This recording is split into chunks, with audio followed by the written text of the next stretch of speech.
გამარჯობა. YouTube არხი კიბენი გთავაზობთ ახალ გადაცემას ციკლიდან პოლისემია. პოლისემია სიტყვის აზრის მრავალმნიშვნელოვნებას ნიშნავს. სიზმრად მესიზმრა ზაზა თვარაძე. მე ჩაძინებულს დამცა თავზარი. დაიწყო როშვა ქარზე მთვარეზე ვწვალობდი, მაგრამ ხმა ვერ დავძარი. მან შემოისხა ჩემი სამოსი, გაუყვა ჩემი ხსოვნის სანახებს, დამატარებდა იმ მიდამოში, რომელიც სიზმრად მე ვევანახე. გაბაჭორდა ჩემს სანახებში, არ დამიტოვა კუთხე კუნჭული, ვეჭობ ქირასაც არ გადამიხდის, ღმერთო მიშველე, ვამბობ ჩურჩულით. ეს ლექსი ეკუთვნის ზაზა თვარაძეს, რომელიც სრულიად ახალგაზრდა ასაკში 2007 წელს გარდაიცვალა. დღევანდელ დიალოგში მონაწილეობთ მე, თინათინ გოგოჩაშვილი და ზაზა თვარაძის მეუღლე, ფილოლოგი მანანა ჯიქია. გამარჯობა მანანა, სასიამოვნოა რომ ჩვენთან ხართ. რადგანაც ეს ლექსი წავიკითხე მე უკვე დიდი სიამოვნებით მოვისმენდი თქვენს მიერ წაკითხულ ზაზას რომელიმე ლექსს და ასე დავიწყოთ ჩვენი საუბარი. ძალიან კარგია რომ ლექსით ვიწყებთ. სხვანაირად წარმოუდგენელიც არის. ცოტა გრძელი ლექსი რო წავიკითხო შეიძლება, არა? წაიკითხეთ გრძელი ლექსი. ეს ლექსი ძალიან მიყვარს და ამიტომ მირჩევნია ეს წავიკითხო. ტირანოზავრუს რექს. ღამეა შემომიცვიდნენ ტირანოზავრუს რექსები. გადაიკითხეს ხარხარით ჩემი ბედასლი ლექსები. მუცლები ხელით ეჭირათ ვაიან ბრიყვის ბრალიო, მე ჩემს მაგიდას უჯექი, წუწნიდი ჩამქრალ ყალიონს. თან რკინის ჯოხსაც ვიბჯენდი, მივდევდი ფიქრთა მარათონს. ხანდისგან მსგავსი ფიქრები შავი თოვლივით დამათოვს, შავი თოვლივით დამათოვს, შავი ბანგივით დამათრობს. როგორც გენებოს ისე თქვი, ამაზე ნუღავ კამათობთ. არ გამიგია კაკუნი, არც ფრთხილი, არც შემპარავი. პირდაპირ შემომიცვიდნენ რექსები და სხვა არავინ. ვიფიქრე ახან არინჯო, სვედავსებულო დედიჯან. რაღა უნდა ვქნა ვაჟიშვილს რეპტილია თუ შეგიჭამს, ან მე რაღა ვქნა ამ ქვეყნად რომ ვერაფერი შევქმენი. შეხედე როგორ მიღრენენ ტირანი ხვლიკი მეფენი, მიმზერენ ნეოლითიდან გადმოკარკლული თვალებით, მიმზერენ პალეოლითის თლად გამოსაბურთალებით. კერდებზე უჩანთ საზარი, დანახეთქები, ბზარები, თითქოს დამდგარან მოზარეთ, თვისტომთა გადაგვარების და მაშინებენ, დედიეგებ მიჯობდა, მომკვდარიყავი მაშინვე, მიყურეს, ამწონ დამწონეს, თქვეს არა, მოწამლულია, არ გამოდგება საკბილო, თუ სისხლი მეწამული აქვს, ეს ოჯახქორი სავსეა, მავნე ინგრედიენტებით, დაგვწამლავს დავიწამლებით, მეორედ გადავშენდებით, არადა როგორ გაუშვათ, რომ სული მისი ტკბილია, ნუ თუ ამხელა მანძილით ყუილად გამოგვივლია, შორს რომ ვიყავით ვნანობდით იმ სიმარტოვეს ტირანულს, ათ სიახლოვეს ნუ დავთმობთ, ნუ მივეცემით სინანულს, თუ არ ჭამთ გავფატროთ მაინც, გადაუშიშვლოთ ჯიგარი, თუმცა სად-ექნება ჯიგარი ჩვენ რომ გვარგვებდა იმგვარი. დამცინეს, გამაღადავეს, გამიქიაქეს მერმისი, ხან ზაზოზავრი მეძახეს, ხან თვარაძე ოპტერიქსი, ჯერი ხარხარეს, გლეხურად, მერე კი ჭმუნვით, მეფურით, მიბრძანეს ნუხარ ბეღურა, იცხოვრე ღმერთს ნუ ემდური, ბავშვობასავით მანანეს, ბნელში დასობელს ნარცისად, პალეოლითის ეპოქა და პერიოდი ცარცისა, იყაყანეს და გამშორდნენ, შემომიჯახეს კარები, გამისყდნენ როგორც ხვლიკები, როგორც ტირანოზავრები, წავიდნენ მეზოზოური, ერის საზარელ მინდვრებში, გამშორდნენ მეფემკვლელები, ვის და კარგვი ხარ, ვინ გერჩის, დავრჩი მარტოკა, გავყევი მოსეულ ფიქრთა ქარავანს, ფიქრობ რამ შემქმნა ასეთად, რატო ისეთი არა ვარ, ვეჟოში ასეთ ისეთო, ხედავ რა უქმად დაშვერი, ხედავ მოგედო სახმილად ის სიტყვა შენი საშველი, შენი ბედნავსი ლექსები, ფანტომურ ცეცხლზე იწვიან, შენს თვალში კიდე დირია, განაუბრალო ხიწვია, დირია, განახიწვია, დირია, განახიწვია, ყველა მომძახის ვინც ქვეყნად სასოწარკვეტა იწვნია და მე ვერ ვიტან ჩემს შიგნით ადამიანურ ბუნებას, მშრალ და ხორკლიან ქვასავით სულზე რომ მეხახუნება, მიმსხდარან შავი მუშები ზედა არყის წვეთებს ასხამენ და მარგალიტის ექსტრემენტს სიგიჟის სიმზე ასხამენ. ველურ მძივების ჩხრიალით ცეკვავენ თერგდალეული და მიკვირს რადარ მერღვევა ესრეთ მაგარი სხეული მიკვირს სხეულის ნასახებს როგორ ჩაუდგეს შეგნება და არსად როგორ დამსახეს კაინოზოურ ღმერთებმა როგორ დაჭიმეს ძარღვები და აჟღერეს ქნარივით და მერე როგორ დამმარხეს მკვდარი ტირანოზავრივით მეც იმათსავით ხვლიკი ვარ და ხორც შესხმული ტირანი ჯერ სიახლოვეს ვერ ვძლებდი ეხლა სიშორეს ვინანი მეც იმათსავით მჩვევია ოდნავ გლეხური ბაასი და მუსაიფი მეფური და შიგ ჩართული 800 წლის მწუხარება ქართული და უცნაური ოცნება რომ მოვკვდეთ ყველა მძინარე და გავიღვიძოთ ცოცხლებმა შენიცი სისხლით ცივი მაქვს შენიცი ტვინით ცივია შენიცი ჩემი ფიქრები ციხვლიკებივით წივიან როგორც მწერები და მწერებს მიაქვთ ქვეყანა სადაც უთქმელმა განგებამ მე და შენ ერთად შევყარა უსიტყო დილა უსიტყოცის შემზარავი სინათლე ტანს კიდევ ერთხელ ავითრევ და სამარემდე მივათრევ ხსოვნას სიგიჟეს სინანულს გადავიწყებულ სანახებს გადაშენებულ თვისტომებს სამარხებში რომ დამარხეს ცარცის ცარიელ ველებზე გავირბენ როგორც ზმანება ცარცის ფერმიხდილ ველებზე სიცოცხლე დამენანება პლანეტის ქალწულებრივი სიზმარი სისხლის ყოველი წვეთი და განცდის ყოველი მისხალი ეს იურული ტყეები ეს გიგანტური ბაღები სადაც მეწამულ გვიმრებ ქვეშ მე ბილიკს ვეღარ გავყვები სადაც ბილიკის ბოლოში ვეღარ ვიფიქრებ იმედით რომ ქვეყნად ჯერ არ შექმნილან ზღაპრები მთები ირმები ჯერ არ შექმნილა დედის რძე და ფრინველების ძახილი სიტყვები როგორც საშველი სიტყვები როგორც სამხილი ჯერ არსად შემფეთებიან ორსახიანი მონსტრები ღმერთმანი ჯერ ძველი მეგობრის დაღუპვას ჯერ არ მოსწრები ვარ გრძნობით ჯერ არ დამტვრალ ვარ არც განშორების წვალებით არ შევრყეულ ვარ ჩემი ცისთლად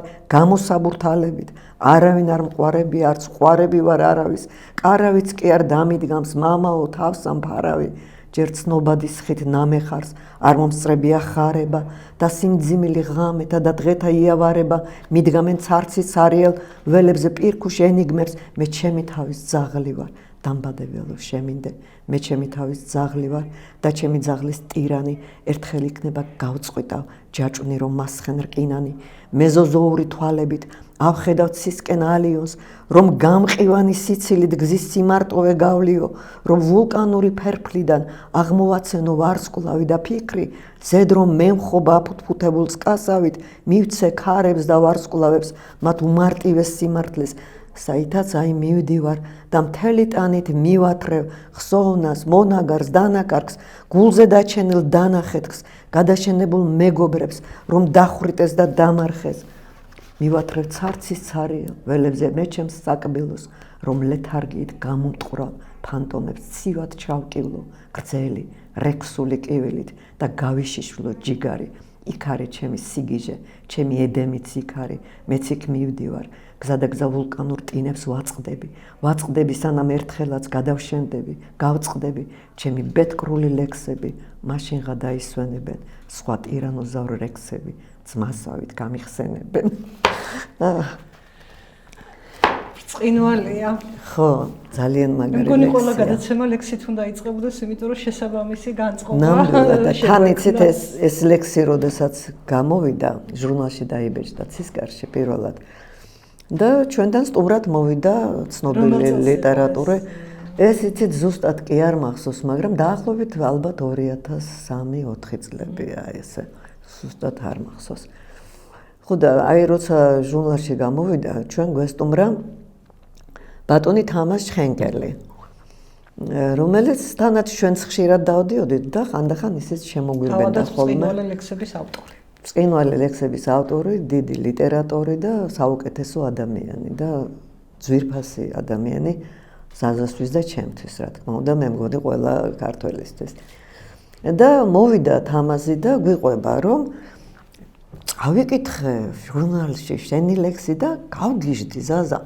იმდენად გავგიჟდი, რომ მოვკიდე ხელი და გავიქეცი რეზისთან. რეზი ზაზას მამა, თვარაძე. რომელსაც რა თქმა უნდა არ ქონდა წაკითხული ეს ლექსი და დავდექი და ხმამაღლა წავუკითხე და ვხედავ რეზის ზის და ნელ-ნელა კაცი გაიმართა უბრალოდ რომ თქვა და ზუსტად ესე თქვა თამაზმა. გაიფუყა და უკვე სიამაყისგან აღარ იცოდა რა იქნა, ძალიან მოეწონა რეზისაც და ყველას მოეწონა ცხადია და ზაზა გაბადრული უსმენდა ამას. იმიტომ რომ ძალიან დიდი მნიშვნელობა ჰქონდა მისთვის თამაზის აზრს და რა თქმა უნდა მამამისის ბატონ რეზის აზრს. იცი რა მანანა ეს იგი ამ პოსტსაბჭოთა პერიოდში რაღაცნაირად მოხდა ისე რომ ქართული პოეზია განსაკუთრებით ხო გახდა ძალიან მრავალფეროვანი. ზოგმა მიმართა თეთრ ლექსს, ზოგი დარჩა რითმებში. შინაარსობრივადაც ითვლებოდა რომ ადრე რაღაცებით შეზღუდულები იყვნენ პოეტები. მე ნაკლებად მგონია საერთოდ რომ პოეტი შეიძლება რამემ შეზღუდოს.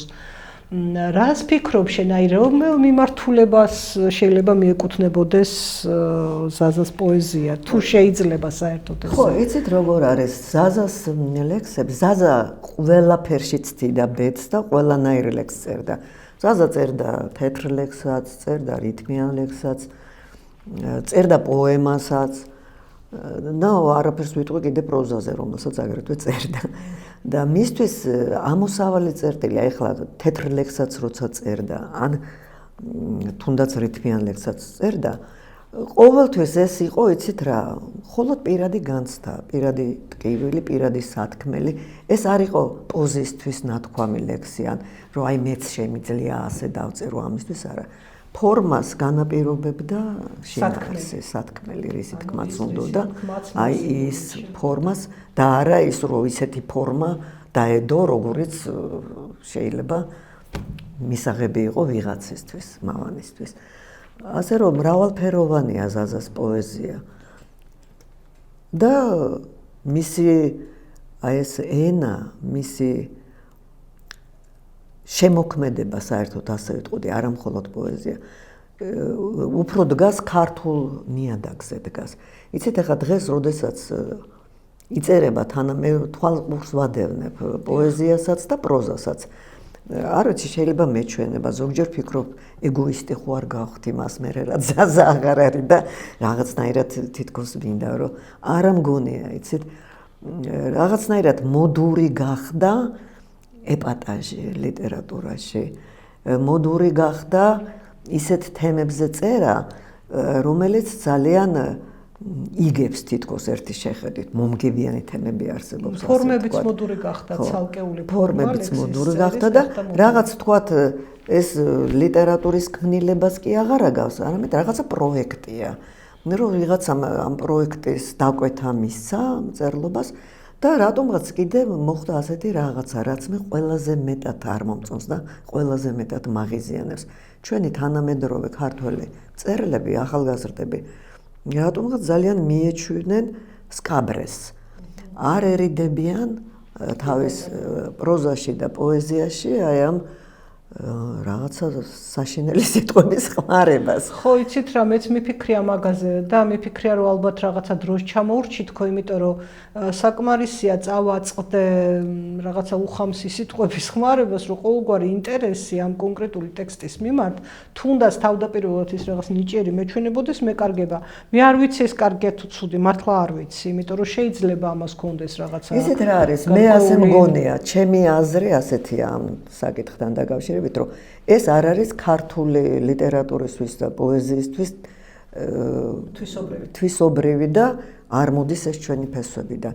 ეხლა ევროპულ პოეზიაში და ევროპულ პროზაში ეს რაღაც ტრადიციულად მიღებული ამბავი იყო, თქვათ თუ გავიხსენებთ დესადი, ბოკაჩიო, ისე იგი მათთვის ეს ტრადიცია არის სელინი, ჟან ჟენე, აგერუნთლად მე-20 საუკუნის დასაწყისში იყო სრულიად მიუღებელი და ამაზრდენი, მაგრამ იმათთვის ეს არის რაღაცნაირად ტრადიციულად კულტურული მომენტი არის და ეს კულტურა მათ პოეზიაში და პროზაში არსებობს, აი ასე წერა.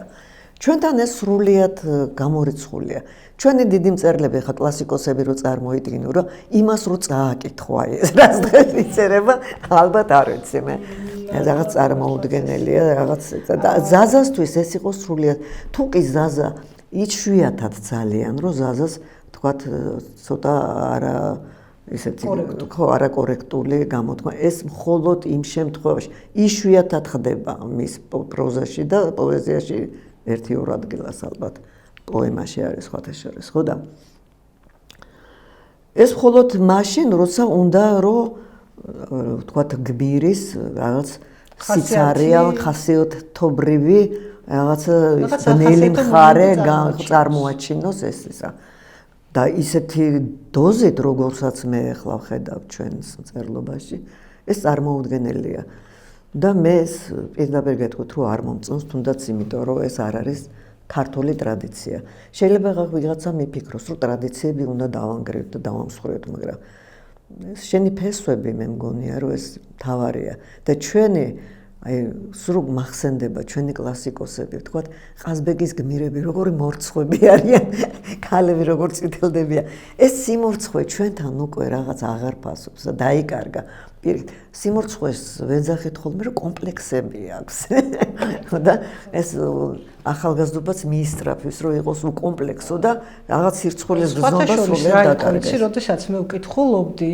და ადრე როდესაც ვკითხულობდი მის ლექსებს, ზას ლექსებს ინტერნეტში ვკითხულობდი ძირითადად, წიგნი მაშინ არ მქონდა, სულ მქონდა განცდა რომ რაღაცა მაგდაგვარს უნდა შევხვედროთი. და მე მივხვდი რომ ეს განცდა და არსად არ შევხვედრი ვარ რაიმე ესეთი უწმაწურობას და მივხვდი რომ ამ განცდას მიჩენდა ის რომ მიუხედავად იმისა რომ არ ხმარობს უცენზურო სიტყვას აი ძალიან თავისუფალია ძალიან უშუალოდ გულწრფელად გამოაქვს თავისი თავი და რაღაცა უშურველად გამოაქვს თავისი თავი თავიდან ბოლომდე წეღა როდესაც წარგადგინე როგორც ზაზას მეუღლე მე არ მithქვამს რომ თქვენ ხართ რედაქტორი და იცნობთ მას პრინციპში ძალიან დიდხანს და აი ამ კუთხით ასე ვთქვათ თანამშრომლებიც კი იცი რა ჯერო მაინც მოგვიყვეთ როგორ მოხდა თქვენი დაკავშირება რადგანაც ეს უკვე თქვენს პროფესიულ საქმიანობაში წაისახა დიახ მე ვმუშაობდი მასწავლებელთა დახელოვნების ინსტიტუტში სადაც ერთხელ მოიწვიეს სტუმრად თამაზ კვაჭანტირაძე რომელიც ჩემი ლექტორიც იყო, ჩემი მეგობრის ქმარიც იყო და საერთოდ ძვირფასი ადამიანი იყო ჩემთვის. და თამაზი მაშინ მუშაობდა ჟურნალ ბალავერში.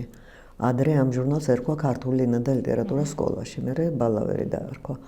და რომ მოვიდა ინსტიტუტში, ჩვენ კათედრა გქონდა ქართული ენის, სადაც მე მუშაობდი და იქ რაღაც პატარა სუფრასავით გაიშალა და თამაზი მოკლედ უმასპინძლეს მას მე რაც მასწავლებლები დამოწურა და ლექცია წაუკითხა. და რომ ნახა რომ იქ მუშაობ, მითხრა რომ არ გინდა ჩემთან წამოხვიდეო სამუშაოდ ჟურნალში და მე უთხარი კი მინდა მეთქი. და მართლაც წავედი იქ სამუშაოდ და იქ დამხვდა ზაზა. ზაზა იყო თავარი რედაქტორის მოადგილე, როცა მე მივედი და როცა თამაზი განათლების მინისტრი გახდა, მე ზაზა დაინიშნა რედაქტორად ამ ჟურნალის. ჩვენი მაგიდები ერთმანეთის გვერდით იყო და ხშირად ვლაპარაკობდით ლიტერატურაზე, პოეზიაზე, რაღაც ერთი გემოვნება აღმოგვაჩნდა, რაღაც ერთი ის მოგწონდა პოეტები, წერლები. მე ერთ დღეს მითხრა, რომ მე მოთხრობებს წერო და მინდა რომ წაგაკითხო და მე ძალიან დავინტერესდი. იმიტომ რომ ზაზას მაშინ გამოქვეყნებული არაფერი არ ქონდა, არც პოეზიაში 1-2 ლექსი გამოაქვეყნა, რაღაც გაზეთი იყო, იცით როგორი კუსტარულად გამოდიოდა ის გაზეთი სახელიც არ მახსოვს. და აი 1-2 ლექსი დაიბეჭდა. და მომიტანა მოკლედ მოთხრობები არც ერთი არ ქონდა დაბეჭდილი. მომიტანა საერთო რვეული იყო და ხელნაწერი ეს მოთხრობები მოიტანა. წავიღე სახლში და რო წავიკითხე, მე მივხვდი რომ მართლა აი ძალიან ნიჭიერ მწერალთან გვაქვს საქმე და მეორე დღეს მივედი რედაქციაში, ზაზა არ იყო მოსული და ვთქვი რომ ქალები 1-4 ქალი იჯ და ოთახში გენიოსი ყავს მეთქი, დიდი მწერალი მეთქი ზაზა და ამ დროს შემოვიდა ზაზა. ზაზა ძალიან მორცხვი იყო. მე არაფერი მithქვამს, მაგრამ ამ ქალებმა უთხრეს რომ მანანამ ასე თქვა რომ გენიოსიო და გაწითლდა რაღაც დაჭდა თავი ჩაღუნა. მე კიდე მომიტანა, კიდე და რამდენიც მოიტანა, იმდენი მე ვიყავი აღფრთოვანებული და ერთხელაც რაღაც მომიტანა ერთი მოთხრობა და წავიღე სახლში და წავიკითხე და საშინლად არ მომეწონა. და მეორე დღეს უთხარი ზაზა მეთქი, აი ვერ წარმომიდგენია, რაც მანამდე წავიკითხე. იმისმა ავტორმა ეს როგორ დაწერა ესეთი საზარელი უნიჭო უგემოვნებო მოთხრობა მეთქე.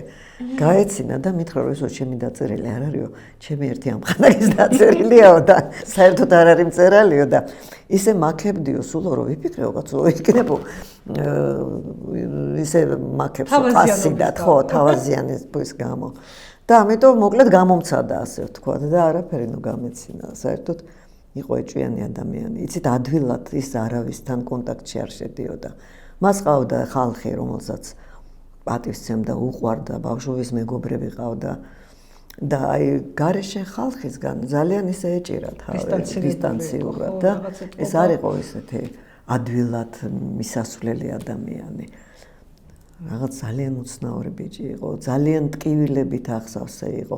და აი მაშინ დაიწყო ეს ჩვენი ურთიერთობა, სადაც მან მე სრულიად შემიცვალა საერთოდ წარმოდგენა სამყაროზე ამ ადამიანთან ურთიერთობამ და დღესაც მიმაჩნია რომ არა ზაზა მე ძალიან ბევრი რამ არ მეცოდინებოდა იცით ზაზა ჩემთვის მეორე ქმარია და მე ზაზასთვის მეორე ცოლი ვიყავი ჩვენ გვყავდა ჩვენი შვილები ჩვენ პირველებთან ხო და ზოგჯერ ვფიქრობ მას ძალიან უნდოდა რომ ჩვენი შვილიც ყოლოდა მაგრამ ნუ ასე მოხდა და ფიქრობ რომ შეიძლება ეს ალბათ შემთხვევით არ მოხდა ჩვენ რო შვილი ყოლოდა მე ასე ზაზათი გარემოცული არ ვიქნებოდი და ჩვენ აი ესეთი ურთიერთობა არ გვექნებოდა გადავერთოვებოდით შვილზე ყველაფერი ღვთისნებაა საერთოდ და ხო ასე რომ ეს მოთხოვ მე დაიწყო ზაზამ უკვე ინტენსიური წერა და მახსოვს სანამ ჩვენ დავქორწინდებოდით და ერთად დავიწყებდით ცხოვრებას მირეკავდა ხოლმე და მიკითხავდა ხამით. წერდა პროზასაც და პოეზიასაც? მაშინ მხოლოდ პროზას წერდა. პოეზია ქონდა ბავშვობიდან მოყოლებული სულ წერდა, სტუდენტობაში წერდა. მე აი ჩემთან ურთიერთობის მერე შეწყვიტა პოეზია და დაიწყო პროზა და აი ამ პროზას მიკითხავდა ხოლმე და მე იცით რაღაც წლები რო გავიდა ეს პროზა გამოაქვეყნა. მე ისევ გადაერთო პოეზიაზე და დაიწყო ინტენსიური და ერთხელ მითხრა რომ იცი რა ფიზიკური ძალა არ მყოფნისო რომ პროზას მიუბრუნდეო პროზას ძალიან ბევრი ენერგია მიაქვსო და პოეზია უფრო ბოლო წლებში იცით თან ხო უკვე ავათ იყო რაც ჩვენ არ ვიცოდით რომ ავათ არის და იღლებოდა ძალიან იღლებოდა ესე იგი ღამე არ ეძინა დილით დაიძინებდა სადღაც 2 საათამდე 3-მდე ეძინა და მერე იწყებდა ცხოვრებას სრულიად შეტრიალებული ქონდა დღე და ღამე და აი ბოლო წლებში როცა უკვე ავათ იყო, უკვე ენერგიები თითქოს მიდიოდა. ჩვენ არ ვიცოდით მაშინ რომ ავათ იყო. და ის კი მოხდა, რომ საერთოდ ზაზას ძალიან უყვარდა ინგლისი და ყველაფერი ინგლისური, ფეხბურთი ინგლისური, პროზა ინგლისური, პოეზია ინგლისური, აი გიждდებოდა ამ ინგლისზე და ჩემი შვილი ესეც ალბათ ღვთისნება იყო, ინგლისელს გაყვა ცოლად და მის ქორწილში მე და ზაზა წავედით ინგლისში. ჩვენ მაშინ არც ფული ქონდა, არც საშუალება ინგლისში კი არა, საბურთალოზე გასვლაც კი გვიჭირდა. მაგრამ აი ჩემმა სიძემ გვითხრა, მითხარით რომ რამდენიც გინდა თუ იმდენს მოგცემ და ზაზამ გაიგიჯათ რას ქვია მოგცემთ, გვასესხეო და ნუ გვასესხა იმან და წავედით და ეს სურათები სწორედ იქ არის გადაღებული ინგლისში. და იქ ძალიან ბედნიერი იყო, იცით? იქ ავადმყოფობა კი არა, ლამის ფრთები გამოესხა. თქვით რომ ადამიანი როგორც ჩანს იყო უკიდურესად ფაქიზი, ძალიან. უკიდურესად და ძალიან კარგად გრძნობდა ეს რაღაცა სულის შინაგან მოძრაობას. მე ვიცი რომ ის იყო ძალიან ისეთი კარგი ქრისტიანიც, ასე ვთქვათ. კი. როგორი ეს დამოკიდებულება არის წმენისადმი, რამდენად ასე ვთქვათ აი ახლა გიამბობთ იცით მე საერთოდ არ ვიცოდი რომ ზაზა არის მორწმუნე როცა ჩვენ ერთმანეთ გავიცანით და მოკლედ დავიწყეთ შეხვედრები და ჩვენი შეხვედრები ძირითადად იყო ხეტიალი თბილისის ქუჩებში სოლოლაკში მთაწმინდაზე უფრო ამ უბნებში მე თვითონ რუსთაველზე ვცხოვრობდი ეს 90-იანი წლები იყო და ზაზა ცხოვრობდა პავლოვის ქუჩაზე დედასთან ერთად და თბილისის ომი რომ მოხდა, სწორედ მაშინ დაიწყო ჩვენი ურთიერთობა თბილისის ომის დროს. ის ჩემთან მოვიდა სახლში და რო წავიდა, ამ დროს ბომბების ბათქაბუთქი ატყდა და დაიწყო თბილისის ომი. და მე მეგონა რომ თან რო გადავხედე ფანჯრიდან წავიდა სწორედ თავისუფლების მოედნისკენ, სადაც უშუალოდ სროლა დაიწყო. და ვიფიქრე, თუ ახლა ზაზა მოკლეს და ერთ 15 წუთში დამირეკა და მითხრა რომ უკვე ორბელიანის მოედანზე იყო ჩასული და უკვე ავტობუსში ვჯდები სახლში მივდივარ, გავახციო, ვიცოდი რომ ინერვიულებდიო. და აი ამ ხეტიალის დროს ის მიყვებოდა მთელ თავის ბიოგრაფიაზე ყველაფერი, ბოლოს მითხრა აი ჩაგაბარეთ ჩემი მთელი წარსული, ბავშვობა, ყველაფერი. და არ უთქვამს რომ ის არის ასეთი მორწმუნე ადამიანი. და როდესაც ჩვენ ერთად დავიწყეთ ცხოვრება, თქვა სადღაც მივდივართ მეგობართან ან დაბადების დღეზე, ან რაღაც გამოფენას, სულ ერთად დავდიოდით ხოლმე და ჩავდივართ კიბეებზე, გამოვდივართ სახლიდან, მან გადაცვალა ის ბინა და ჩემს სახლთან ახლოს ჭავჭავაძის ქუჩაზე იყიდა ოროთახიანი ბინა და იქ ცხოვრობდა და როცა დავქორწინდით, მეც მასთან გადავედი.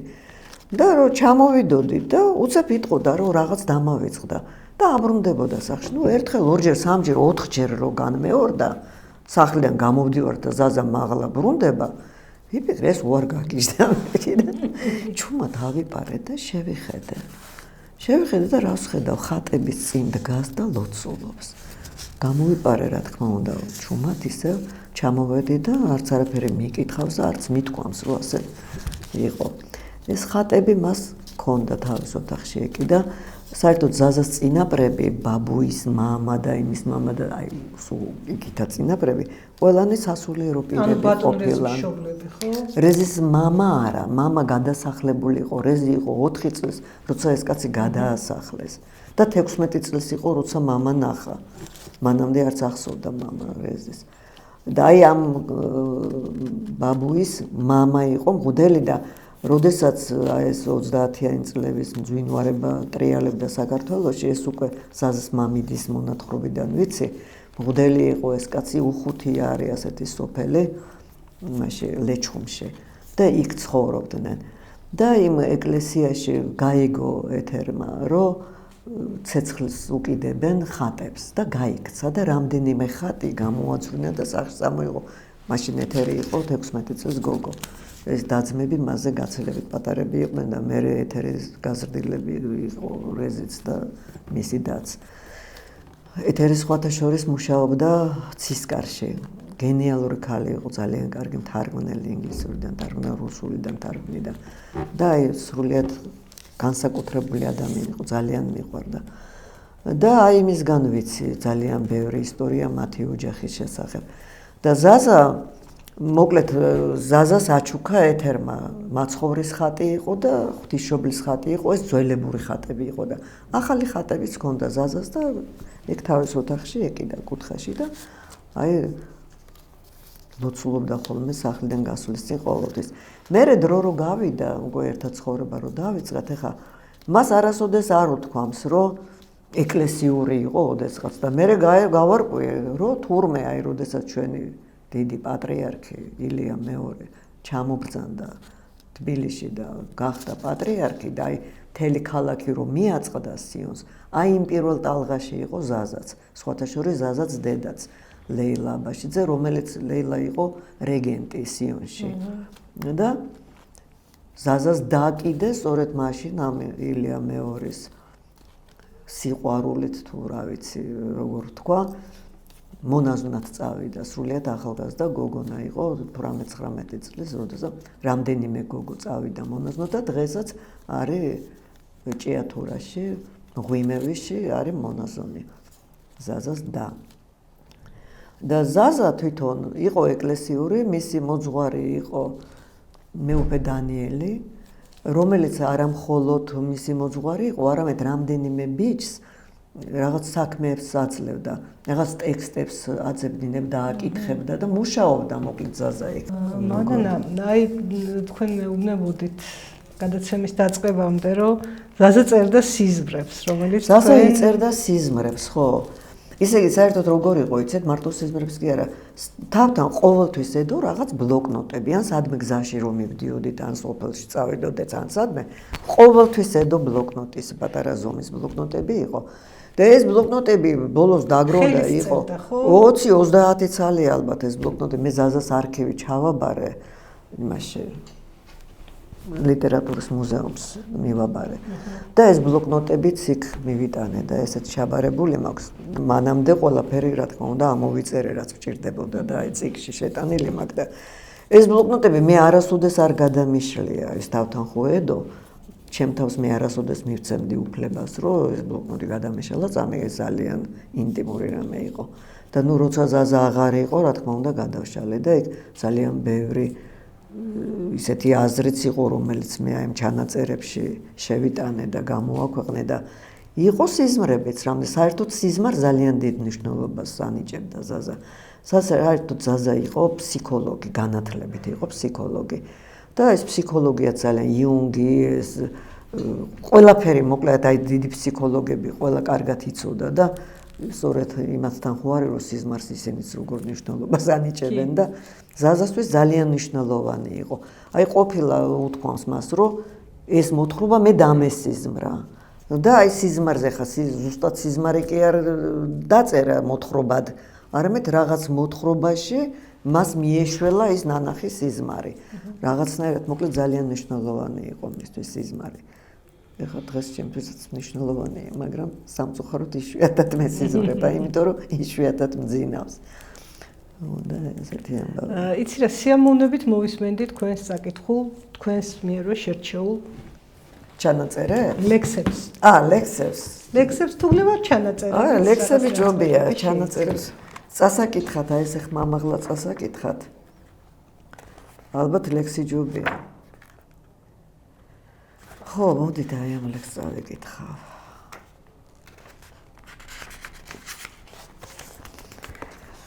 დამიწებული ლექსი. ეს ლექსი ეძღვნება ანდრო ბუაჩიძეს, რომელიც მისი მეგობარი გახლდათ. და ანდრო ბუაჩიძე ჩვენთან მუშაობდა რედაქციაში. და ეს რედაქცია მართლაც რაღაც საოცარი გარემო და ადგილი იყო ჩვენი რედაქცია.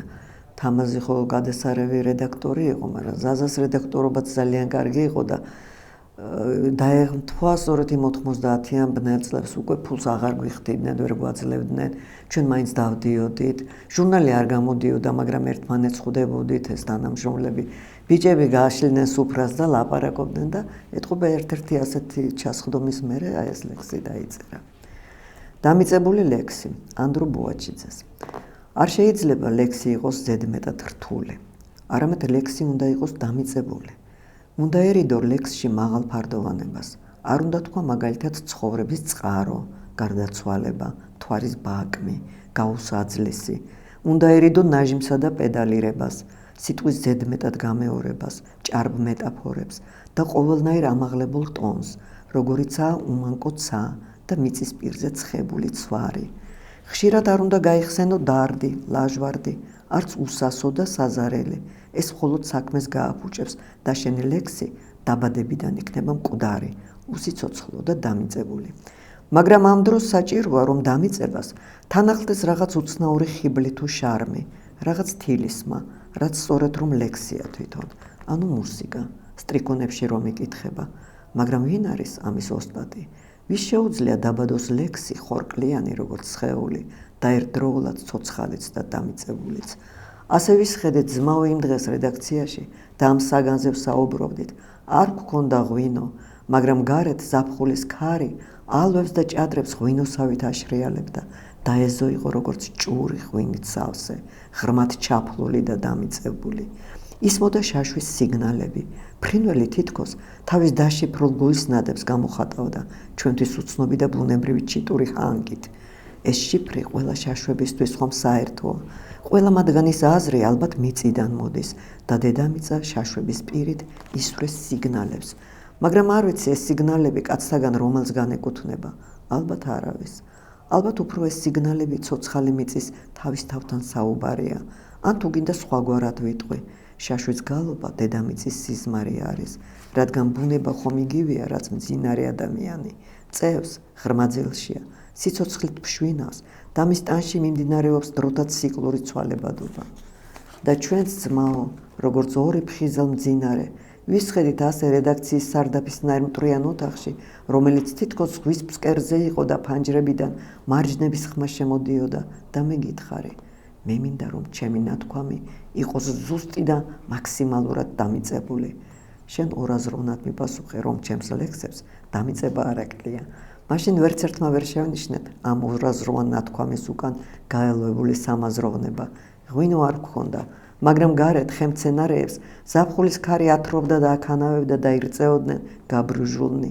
მოკლედ ლექსი არ უნდა იყოს ძალიან რთული, ის უნდა იყოს მაქსიმალურად დამიწებული, მაგრამ იმავ დროს დამიწებას უნდა თან ახლდეს რაღაც თილისმა, სწორედ ეს არის პოეზია და ასე შემდეგ, როგორც იციან. არ შეიძლება ილაპარაკო ლექსში სოფელზე, არც ერთი და არც მეორე აზრით. არ შეიძლება ახსენოს სიტყვა საუკუნოვანს. მსგავსი სიტყვები მრუმე, მყოვრი, მეტისმეტად მაღალფარდია. არ შეიძლება გაუთავებლად იმეორებდე, რომ შენ სხეულში დათარეშობს უდაბნოს ქარი და რომ ეს ქარი გულს ქარივით გიცარიელებს. არ შეიძლება წამოგხსნეს სიტყვა სიცარიელე და მით უმეტეს ეს ტერმინი სათაურად არ გამოდგება. არ შეიძლება ილაპარაკო, რომ ზიხარ ტყეში კაცთაგან შორს და რომ გარშემო წყნარად ბინდდება, რადგან თუ ერთხელ მაინც მოხვედრილ ხარ ბინდისას ტყეში, შეამჩნევდი, რომ ეს პროცესი საშინელია, თითქოს წინგიდეს ვეება მკვდარი, რომელსაც სწრაფად გადასდის ფერი და მალე მისგან აღარაფერი აღარ რჩება, მარტო წყდიადი, თუ შეიძლება ეს სიტყვა ითქვას. და რაც ყველაზე საშინელია, ხედავ, რომ იგი სიცოცხლეშიც ცხედარი იყო, მკვდარი, რომელიც ცოცხალივით იცვლიდა ფორმებს და ხმიანობდა, მაგრამ უცებ გამოგიწოდა გათოშილი ვეება ხელი და პირზე მაგრად მოგიჭირა. ამიტომ ძმაო, ნურაზრო სიტყვი რომ ზიხარ ტყეში და გარშემო ნელა ბინდდება, რადგან ეს ტყეც და ეს შებინდებაც უკვე წინასწარ მკვდარია და დამიწებული. არ შეიძლება რამე იყოს ზედმეტად რთული, არამედ იგი უნდა იყოს დამიწებული. მიცვალებულს ხომ არ შეუძლია ფერის ცვალება, მიცვალებული არის მხოლოდ მიცვალებული. მიცვალებული არის მხოლოდ მიცვალებული, თუნდაც ნატანჯი, ნათრევი და გაწვალებული.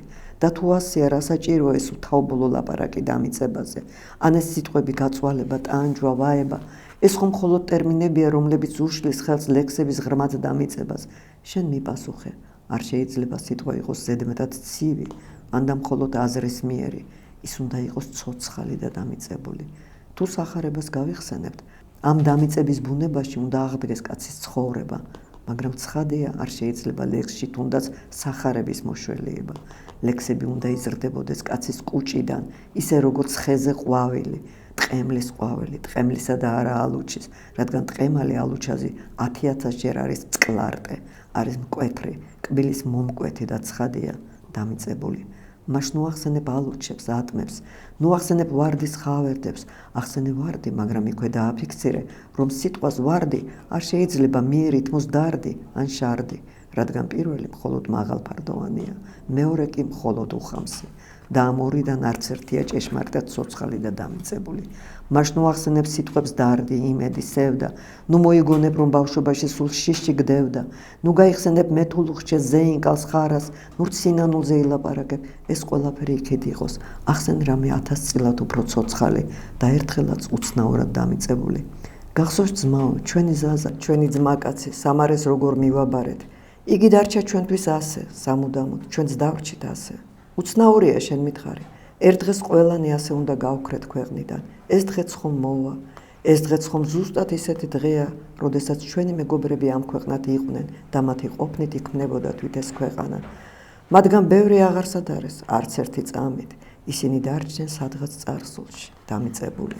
ჩვენ დავწერეთ მათზე ლექსები, ჩვენ გვინდოდა, რომ ჩვენი ლექსი და ჩვენი გრძნობით ხმა მიგვეწდინა მათ სამყოფამდე.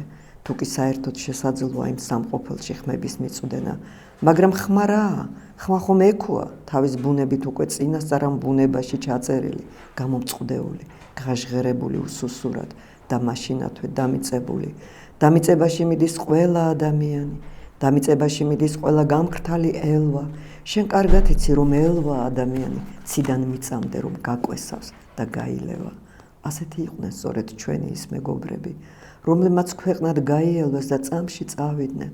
ჩვენ კი აქ დავრჩით, უცნაურია და დგავართ როგორც მეხამრიდები და საკუთარი არსებობის გადასარჩენად ზემოდან ნატყორწნ ელვას ვამიწებთ, მუდამ ვამიწებთ, რომ არ დავიწვეთ, სანამ ჩვენი დროც არ გაივლის და არ დავმიწდებით.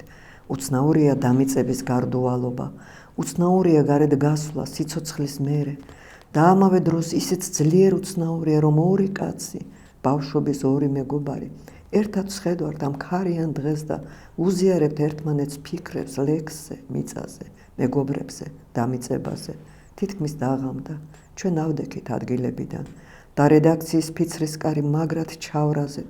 რედაქციაში დარჩა ნესტი და ობობები, დარჩა თუთუნის მძიმე კვამლი, დარჩა ნამწვები უკვე ჩამწვარი და დამიწებული.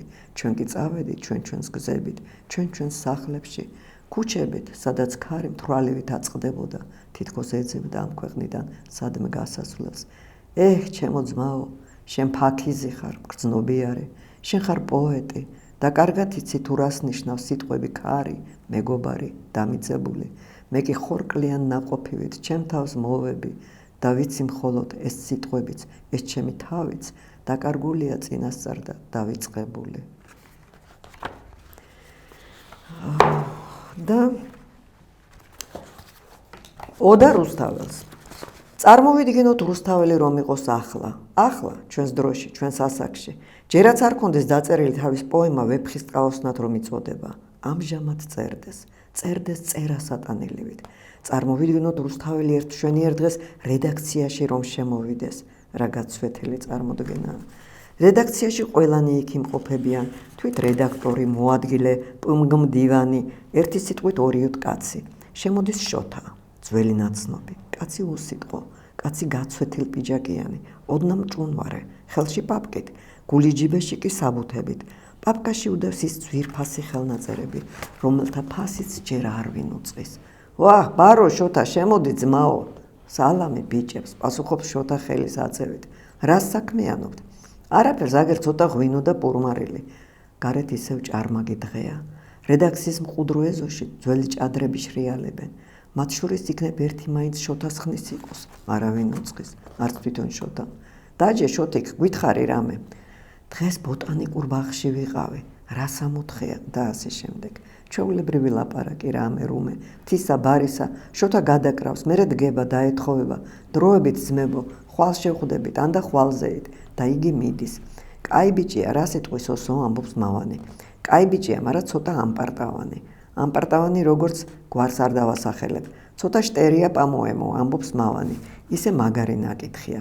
ნაკითხი კია, ვერ წაართმევ. უცებ რო ადგე და წაართვა. ამ დროს შემოდის ბეჭდავი ლიზა. მდგენაცვალე და ასე შემდეგ. იმხანად შოთა უკვე სახლშია, იქვე ვერაზე.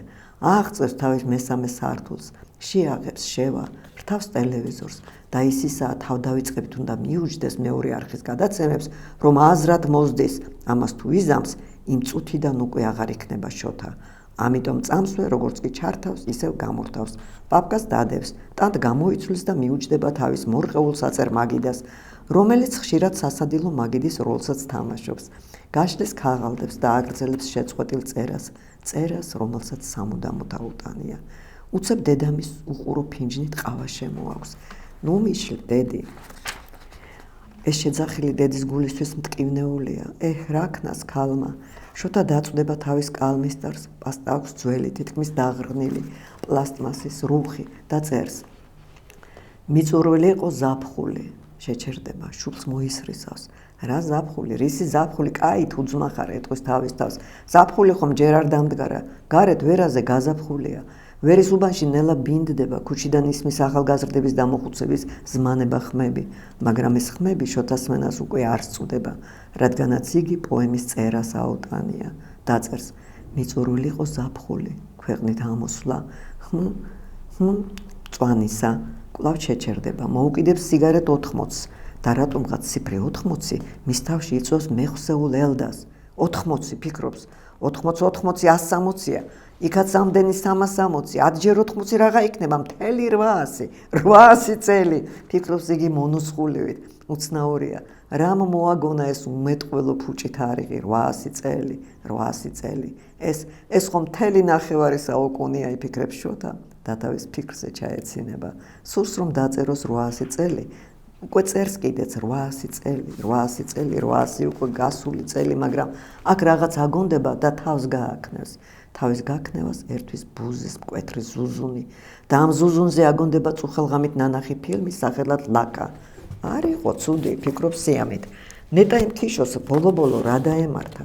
რითი დასრულდა ის ისტორია? სამწუხაროა, ფილმის ბოლოს სინათლე ჩაქრა. სინათლე ჩაქრა, სინათლე ჩაქრა. მხატვრული ფილმი სახელად ლაკა. რა რითმაა, გაიფიქრებს ის დანანებით და კვლავ გაწყვეტილ სამუშაოს მიუბრუნდება. ქვეყნით ამოსვლა ნუთქვათ მწვანისა. რა ერითმება სიტყვას მწვანისა? იქნებ დანისლა, მაგრამ ერთხელ ხომ უკვე დანისლა იმ შავმა ნისლმა მაღალი მთები პოსტსაბჭოურ დაღესტანისა.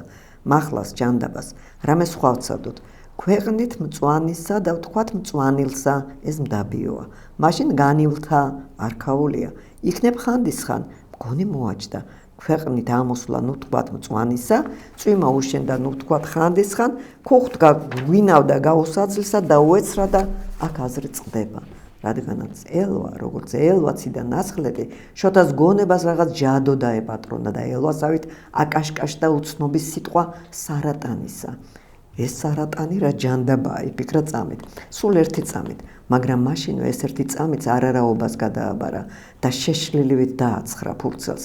მიწურული იყო ზაფხული, ქვეყნით ამოსვლა მწვანისა, ვარდის ფურცლობის ნიშანი დრომათის პაემანისა, ეტლის ცვალება მზისაგან, შეჯდომა სარატანისა, სულქნა რა ნახა ყვაველნი, მან უნახავ ხანისა, აგურ გვინდა ცადა ღრუბელნი, ცრიდეს ბროლისა ცვარითა, ვარდ დააკოცა ბაგითა, მithვე ვარდისა დარითა, აქიშებ შედგა, გაეჭედა, რადგან სიტყვაზე ცადა ღრუბელნი, გაახსენდა უცებ ვრუბელი, ვრუბელი და მისი დემონი, რომელშიც ცოტა ანგელოზია, ეს კიდევ რა?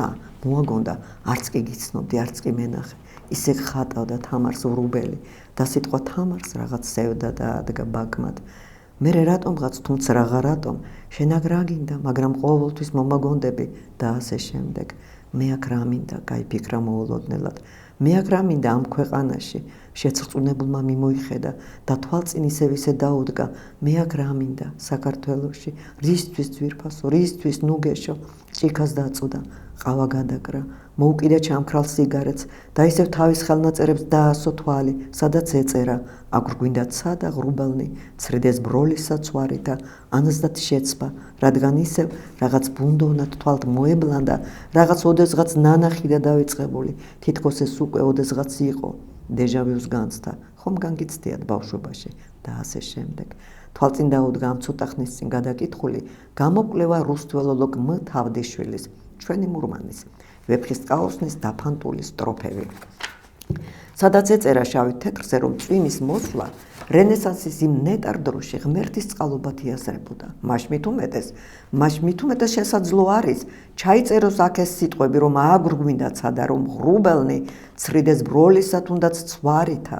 ეს ეპიზოდი ხომ იმ დროს ხდება, როს ავთანდილი თითქმის შემთხვევით დაკარგულ ქალის ადგილსამყოფელს მიაკვლევს ბოლოს და ასე შემდეგ. და ასე შემდეგ. ვიდრე თვით ბოლოს ტრიქონებისა, როდესაც შიგან მათ საბრძანისა, კრავი და მგელი ერთად სწოვდეს, მაშ გავაგრძელოთ, უკვე ჩამოწვა ვერაზე ბინდი, უკვე ანთებენ ელექტროლამპებს, ცაზე ღრუბელი ლანდივით მიდის, ქარი ცაცხვებში სინანულს ანთხევს, ქუჩიდან ისმის ხმა მოხუცების, ხელის კანკალით შინ რომ მიდიან, ყომარ ბაზები და ოხუნჯები ჩაცუცქდებიან, საცა ბინდია, ქალაქი ცოცხლობს 1000 წელი, ისევ ისიავით გამოცანა, იწვის სანთელი და ქარვისფერი ნათელი ღამის გულს გამოქარვავს, დაღლილი კაცი იცდის ოთახში, დაღლილი კაცი, უცხო, ეული, სიცოცხლე მიდის ისევ მოცდაში და აბედივით ხმება სხეული, შეუძლებელი არის ცხოვრება, ამ ღრეული და შეუცნობელი დავიწყებული და უხსომებლად მოდის ხსოვნაში სიტყვები, ბავშვი, ბზა, სახარება, სხივი, ჭიშკარი, დაეძებს კაცი გაწყვეტილ კავშირს, როცა ცრის წვიმა,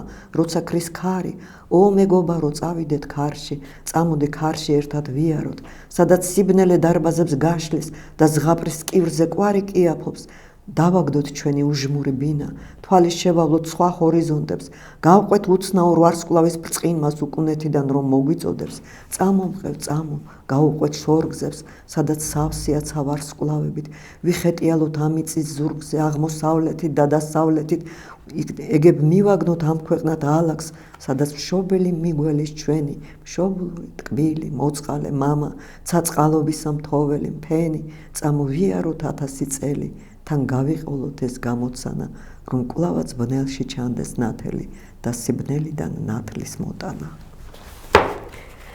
ესეთი ლექსია.